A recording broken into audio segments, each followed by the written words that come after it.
This is a production of PBS Charlotte.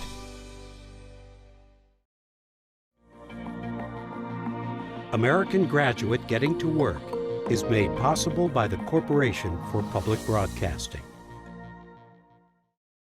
Just ahead on Carolina Impact. Well, it's always been the home of the Panthers, but how much longer will it be the headquarters of the Panthers? I'm Jeff Sonnier. Stick around. We'll talk about the team's possible move of some of its facilities from uptown Charlotte to upstate South Carolina. Plus, the fitness craze that's taking the city by storm, fitness and breweries, from packed yoga classes to popular training runs. This is how millennials connect. And we take a closer look at tech jobs in healthcare, the training required and income potential. Eye-opening possibilities that combine technology and patient care. Carolina Impact starts right now. Carolina Impact, covering the issues, people, and places that impact you. This is Carolina Impact. Good evening. Thanks so much for joining us. I'm Amy Burkett. 2 states, 1 team. For Carolina Panthers, apparently it's not just a slogan. In fact, it could be the game plan for the Panthers' future growth and expansion. As Charlotte's NFL team looks across the state line to York County, South Carolina, planning for a new Panthers headquarters and practice complex, South Carolina leaders are thrilled. North Carolina leaders are not. And for Charlotte area fans in both states, well, Jeff Sonnier reports it could mean more football all year round. He's at Bank of America Stadium with more. Yeah, we're actually on the back side of the stadium in Charlotte's 3rd Ward neighborhood. We're on the other side of this blacked out practice field fence. You can see the changes coming. New Panthers owner David Tepper building his team a practice bubble so they can work out inside when the weather's bad outside. The question is, how much longer the Panthers will be using these 3rd Ward practice fields in the future.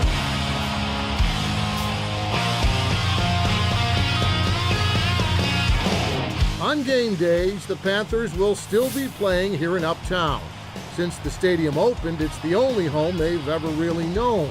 But where the Panthers do everything else, from practice to picking up their paychecks, well, like the sign says, welcome to South Carolina. It's great news. Not if, but when the Panthers move their operations to South Carolina, York County will win the Economic Development Super Bowl. We're excited about it, so excited. House will be in order.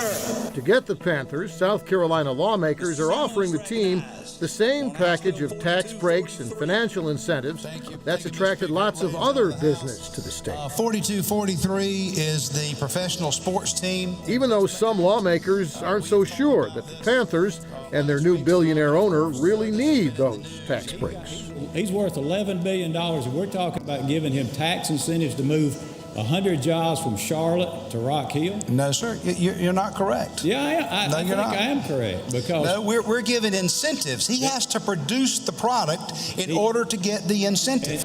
Plus, Governor Henry McMaster says bringing the NFL to South Carolina is just too good to turn down.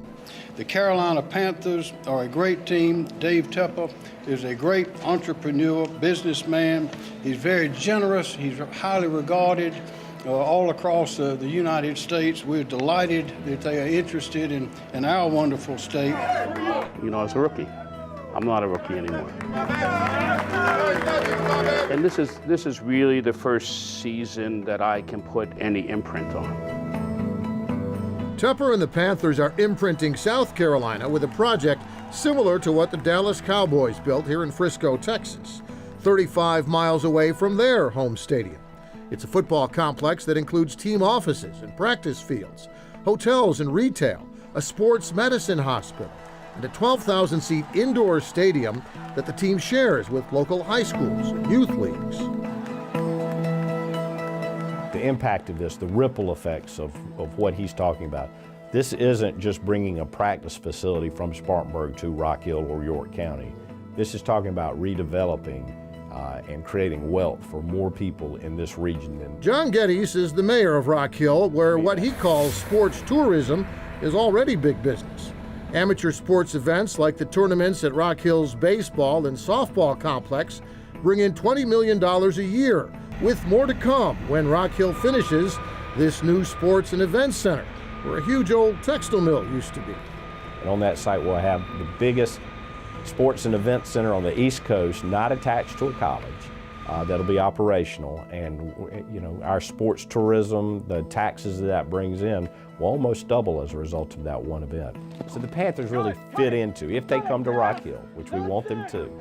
Other locations that make this stretch of I-77 in York County attractive to the Panthers include the area near Carowinds, where the existing theme park and lots of nearby vacant land also present lots of opportunity for new growth.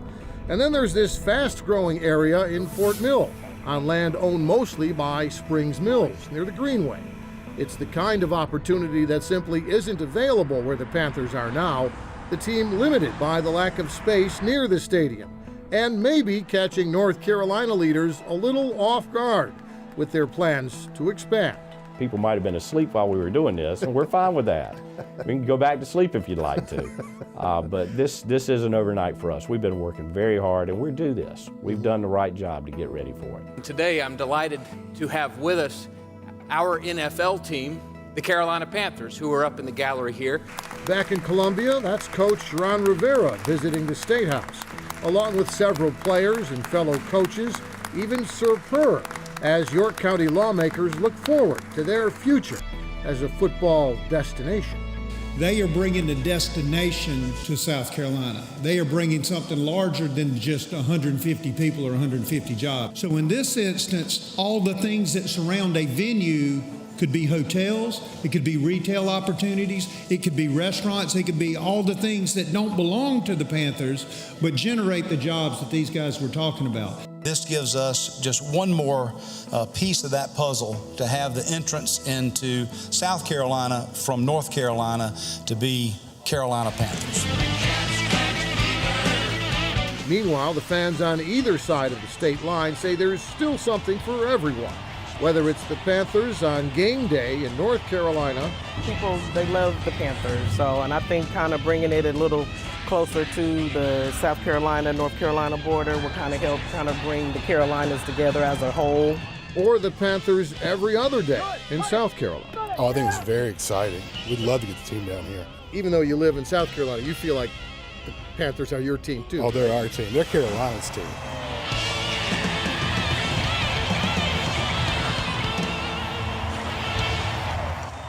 Jeff's in the studio with me now. And Jeff, talk to us a little bit. What's the reaction from this side of the state line about the news? Well, right after the South Carolina legislators made their announcement, North Carolina, the governor said, we'll put together our package and we'll be competitive. And then we didn't really hear much else from Raleigh. So, here's the thing. You kind of get the feeling this has been a done deal from day one, regardless of what North Carolina does, partly because after David Tepper and the lawmakers met, there was an immediate announcement. And that doesn't happen unless it's got the blessings of the team owner, and that doesn't happen unless you're pretty sure you're not going to have egg on your face going forward. So even though they kind of went through the motions of we're listening to all offers, we're looking at all possibilities, it sounds like David Tepper had his eye on South Carolina from the beginning, and South Carolina was prepared when the moment came to respond in a way that looks like it's going to land them a pretty great project. And so, it is a way you can understand from a business sense when you say it's one team, two states. Mm-hmm. If you have half in one state and some semblance to draw people to the other state, it makes some business sense from that perspective. But I've never seen anything happen so quickly before. Well, South Carolina, and they talk about this, they have a lot of experience with Volvo, with BMW, with the GT tire plant down in Lancaster County. They respond quickly to big opportunities because they have a package of incentives that is kind of ready-made and ready to go. What went through the legislature is essentially that offering the Panthers the same package that they offered to the manufacturing opportunities here.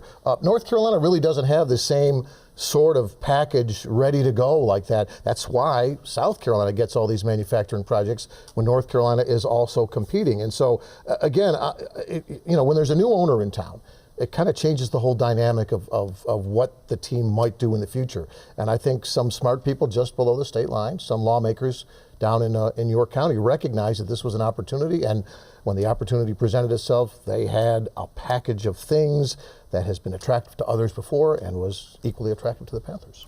So how much of a loss is it really for the Tar Heel State? Well, that's a good question. I mean, it hurts image-wise. I mean, the mayor, Vi Lyles, told us in our interview a couple of weeks ago that she's concentrating on not just getting new opportunities coming to town, but keeping the opportunities we have. So this hurts. You don't like to see anything leave town if you're Charlotte, if you're North Carolina. But as far as what we're losing, the games will still be at the stadium. If anything, moving the headquarters out of the stadium gives the team and the city an opportunity to expand within that stadium footprint more so than they have in the past. And that surrounding land, which is now being used for practice fields, could potentially be different kind of development right adjacent to the stadium as well. So I think it's a good, in the long term, everybody kind of gets their piece of the pie. Game days on Sundays, even the South Carolina people acknowledge that's really where the games belong and will probably always be. But this big complex that they're building down there, similar to what Dallas did for the Cowboys, wow, it's going to be like a football theme park. It's going to be a 12-month-a-year football experience that will really add to what the Panthers have in Uptown Charlotte, not really take away from it. Great information. We appreciate you digging into it, Jeff. Thanks so much. Thank you. We turn now to a different kind of change. Advancements in medicine are happening all the time. Patient care is changing too. It used to be just doctors and nurses providing care. As a leader in workforce development, Central Piedmont Community College offers programs in 18 allied health and nursing programs, and they're about to add more. As part of our American Graduate Getting to Work series, Carolina Impact's Jason Terzes takes us for an inside look at two of those healthcare tech programs. The baby boom. Babies all over the map. The baby boom generation. 76 million Americans born between 1946 and 1964. That's nearly 30% of the U.S. population. The largest generation in world history. The first wave of baby boomers started hitting retirement age in the year 2011, and they'll all be there by the end of the next decade. It's no wonder healthcare is always at or near the top of the list of in-demand jobs. There's a tremendous need for this around the country. Central Piedmont Community College is well aware of that need. That's why its Health Careers program continues to grow. The college offers programs in everything from biomedical equipment technology to nursing, EMT training, physical therapy, and so on. All taught by experienced and credentialed instructors with plenty of hands-on training. And we've got state-of-the-art equipment. The Cardiovascular Technology program is a 2-year program. It allows students to choose their own track, invasive or non-invasive. We say non-invasive, but most people refer to it as cardiac sonography, and invasive they mostly refer to as cardiac cath or invasive cardiac specialist. We look at the blood vessels from the inside, so we look for blockages, we help repair and replace cardiac valves. We do all the interior work for the cardiovascular system. Student Lauren Gully was a high jumper on the UNC Charlotte track team, but while competing, an injury led to a change in her career path. So I had to have knee surgery from track, and I had to go through physical therapy, and I kind of was leaning towards physical therapy with my exercise science degree. And I was like, I don't want to do this. This is really boring to me.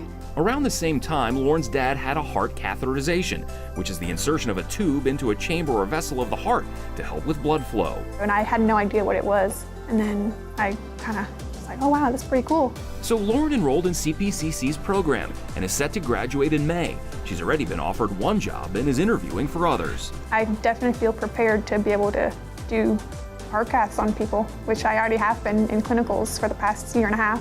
Bradford Smith is also set to graduate in May. He's in the non-invasive program. This is a 2-chamber view where we're looking at the left atrium and the left ventricle. Bradford spent 8 years working in LA as a sound engineer at a recording studio, working alongside some of the biggest names in the music business. He enjoyed it, but the demands of the job became a little too much. I pretty much accomplished everything that I wanted to accomplish out there. Just working the hours that I was working really didn't leave much time for anything else. So he came home to Charlotte, enrolling in CP's Cardio Tech program, learning all about the detection and prevention of heart disease using external testing such as ultrasound. I'm getting to work with sound all over again, just in a completely different way. I feel like I've found the healthcare equivalent of exactly what I was doing before. So how are we going to get it out? You would like for me to cut a smaller piece. No, we got a big piece. We can't just leave it hanging in the person's body. Just down the hall, Mel Angela Santi leads first-year surgical tech students. A graduate of the program herself, Mel came back to teach and is now the program chair. I wanted to make a difference. I wanted to help shape the profession. I wanted to help inspire students for something that I am passionate about. So what exactly is surgical tech? So everybody likes to compare it to Grey's Anatomy, like, oh, you're the one that hands the knife. It's like, yes, that's part of what we do. They have to know what instruments get used in what parts of the body. They know the anatomy. They know the steps of the surgical procedure just as well as the surgeons do, because their role is to anticipate. Before students are allowed to graduate, they must first pass their certification exam. Once they pass that exam, they have a national certification. So when they graduate, they're fully credentialed to work anywhere in the country. The median pay for healthcare tech jobs ranges from roughly $38,000 a year for health information techs, $40,000 a year for human services, $45,000 for medical lab, $46,000 for surgical techs, and $58,000 for cardiovascular, with the job outlook in these fields rising faster than most lines of work.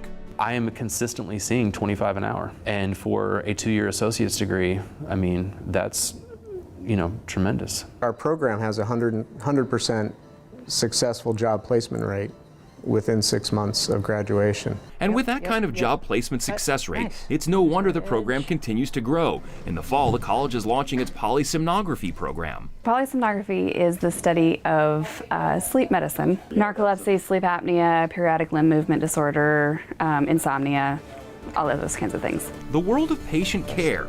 It's not just for doctors and nurses anymore. There's a slew of jobs and openings out there. For Caroline Impact, I'm Jason Tertis reporting. Thanks so much, Jason. When you search for jobs in Charlotte, about 5 in every 10 are in healthcare. If you want more information on these tech jobs in healthcare, please head to our website at pbscharlotte.org and go to our Carolina Impact page. Well, here's another story about the times. When you think about being physically fit, drinking beer may not fit that vision of health. But a new trend combines fitness classes with drinking beer, and the concept is taking the city by storm. Carolina Impact's Sheila Saints shows us how people are working off their beer calories by working out first. Just completely relax and just take a deep breath in. Thursday night at Free Range Brewing in Noda. Just be here right now in stillness. The event room barely fits all the yoga mats. People attend this popular free weekly class, and many stay for a beer. Free Range Brewing takes part in a network called Work for Your Beer, started by 2 digital marketers, Alicia Valensky and Mel Fox, who moved to Charlotte after college. They attended different beer yoga classes and kept track of all of them on a spreadsheet. That we then would talk to people and be like, oh, do you want to be on our spreadsheet? We'll share it with you. And eventually we were like, we should make a website. They used crowdfunding to launch the Work for Your Beer website, an online directory for fitness activities at Charlotte breweries. Classes range from yoga to run clubs, bike riding to boot camp. Businesses pay a fee to be listed. They kind of came to us right away and we said, yes, we would love to partner. Thank you. Please come back. So it really has been a great fit, the yoga and Work for Your Beer. And Warrior 1, inhale on the rise. This concept combines both physical activity with a social activity, so it's a great way to meet like-minded people and maybe be part of a new friend group. We have this service that offers all of these different exciting events that you can go to, and you can work out, and you can drink a beer or not, but the idea is that we're really driving this community aspect of getting out, supporting local businesses, and just making friends. Going to classes like this really created the opportunity to meet new people and experience something that we had a shared interest in. So yeah, it was kind of this serendipitous mishmash of 2 things that I really like, spending time meeting new people and doing yoga and having a beer with them. That's also happening at Sycamore Brewing in South End, where Beer Run takes on new meaning. It's a great way, low-key way, instead of going hanging out at a bar, you come, you do a run, and you have that in common with people. And over time, you see people over and over again. You start, hey, how far are you doing today? People start talking, oh, I see your pace has improved. And it gives you a common thing to talk about. It's kind of a more relaxed workout, and you just have a good time, talk to your friends, socialize, and then you hang out after. People even have made love connections and married after meeting at run clubs like this one. Along the run, We were jogging. I sprinted ahead of her, met my friend, got the ring, got the flowers, got down on one knee, and she luckily said yes. We actually had 4 couples that we've all met through Run Club that got married this year. But consider this. A pint of beer with 6% alcohol by volume averages 240 calories. So how can drinking beer be part of a healthy lifestyle? The beer fitness community says it's about balance and earning the reward of a craft beer. Beer always seems to bring everyone together. So at the same time, you know, they make you work for the beer.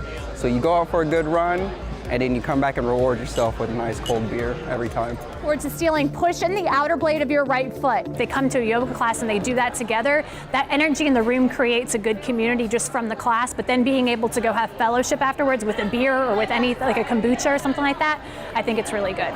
That's right. People who don't want to drink have options. Kombucha is great for your digestion, and I love to knock some of that back. They've got a great ginger one on tap usually. Other cities are joining the site. The co-founders see it becoming a national database.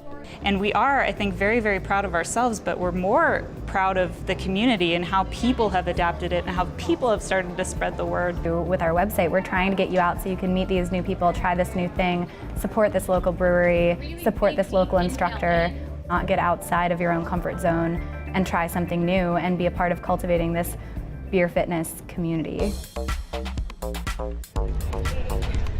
After all, what do you have to lose except maybe a few pounds? For Carolina Impact, I'm Sheila Saints reporting. Thanks so much, Sheila. This concept has become so popular, one of the 2 founders of the website now works full-time at it. They've also launched a new directory for exercise buffs who prefer wine. Well, we love murals in Charlotte, and in recent years, we've seen more and more of them pop up. We find murals in Uptown, South End, Plaza Midwood, really all over the area. But it wasn't always that way. About 5 years ago, 2 artists got together, and their work really strengthened the mural community. Carolina Impact's Suzette Rhee and producer Russ Hunsinger have that story.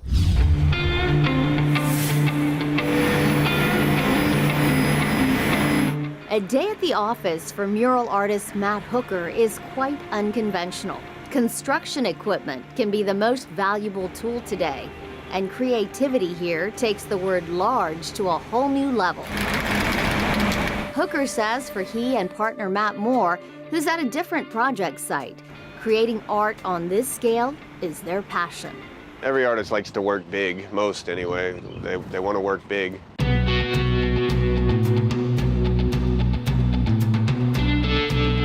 Here's what working big can look like. Hooker and Moore's massive project on the side of a 4-story parking deck, taking a drab eyesore wall to an iconic marker in the neighborhood. Both recall the process of creating this Poseidon. This one, more so than usual, took a ton of sketches. There's so many different versions that he and I put back and forth, before we finally landed on this one. 2 sides that kind of had something half cooked, kind of glitched, you know, ended up making the solidified version in the middle. You do a big public mural that's 4 stories tall in a nice location, and you've got 20,000 people that see it every day. In my mind, that's a no-brainer why you should do murals.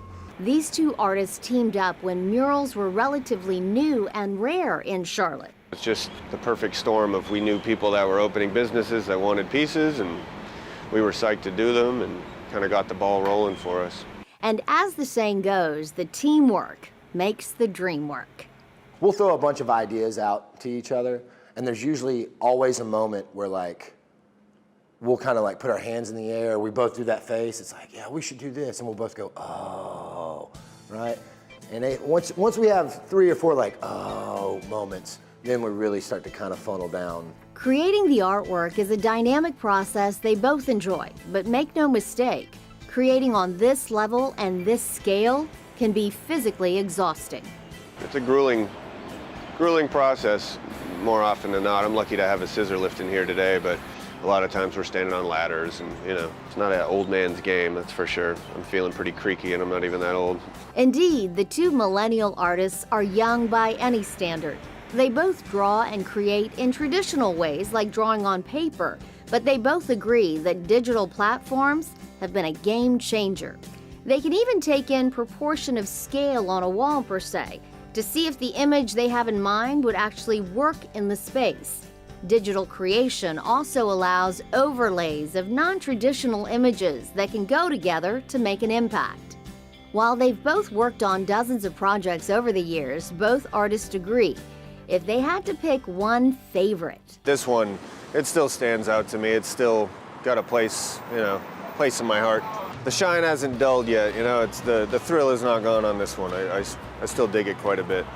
Hooker and Moore are in demand and stay busy. Charlotte is an ever-growing market for their style of art, and the two have no plans to slow down. In fact, they want to do bigger, go higher. Their next project will be on a building that's 1/4 mile long. These two veteran muralists feel they have found their pathways in life.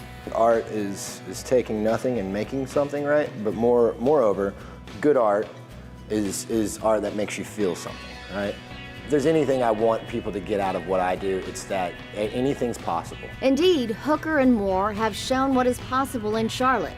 They've introduced many of us to art on this scale, to reach people in their day-to-day lives, as only murals can. For Carolina Impact, I'm Suzette Reed. Thanks so much, Suzette. So the latest one the two Matts are working on, the one that's 1/4 mile long, is at Camp North End on Statesville Avenue. It should be done sometime in May, weather permitting, of course. Well, that's all the time we have for tonight, my friends. Thanks so much for joining us. We always appreciate your time and look forward to seeing you back here again next time. Good night.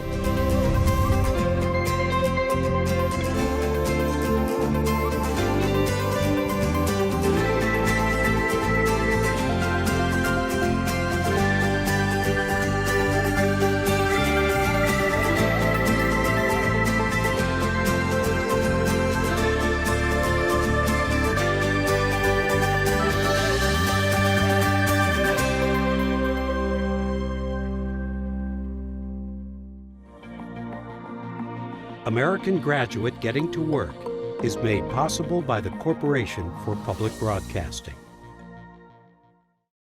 A production of PBS Charlotte.